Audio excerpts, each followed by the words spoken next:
જય માતાજી, હું સંજયસિંહ રાજપૂત।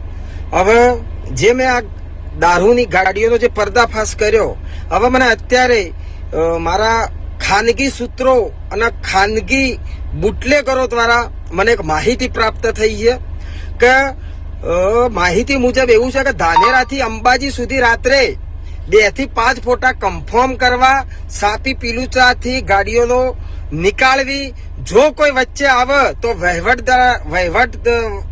વહીવટદાર દ્વારા ટક્કર મારી દેવાની છૂટ આપવામાં આવી છે। અને એમાં એવું કહેવામાં આવ્યું છે કે એસએમસી હોય તો ગાડી ભાગી નાખજો, પણ ગાડી હાથમાં આવી જોઈએ નહીં। અને સૂચના આપવામાં આવી છે બનાસકાંઠાના વહીવટો દ્વારા, જે વહીવટદારો છે એમના દ્વારા એવી સૂચના આપવામાં આવી છે કે કોઈ પણ વચ્ચે આવે એને મારી નાખજો, ટક્કર મારી દેજો, પણ આપણી ગાડી હાથમાં આવવી જોઈએ નહીં। અને રાત્રે 5 ફોટા કન્ફર્મ કરવામાં આવ્યા હતા એવી મને ખાનગી માહિતી મળેલ છે। બીજું કે સિસ્ટમ બદલી, રસ્તા બદલવા, કાકોસીથી સિદ્ધપુર અથવા પાટણ વાયા મહેસાણા જવા દેવા સૂચના આપવામાં આવી છે।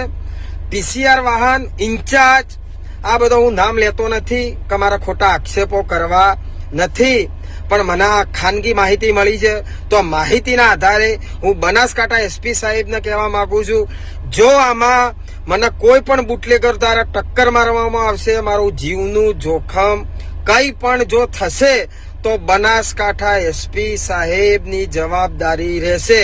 આવું સોશિયલ મીડિયાના માધ્યમથી કહેવા માંગુ છું, કારણ કે મને અંગત એવી વિગત મળી છે કે આ સંજયસિંહને ટક્કર મારી ઉડાડી દેવો, પણ હાથમાં આવવું નહીં, તો કંઈ પણ થશે એની તમામ સંપૂર્ણ જવાબદારી બનાસકાંઠા એસપી સાહેબની રહેશે। એનું આ વિધિ થાય છે। જય માતા।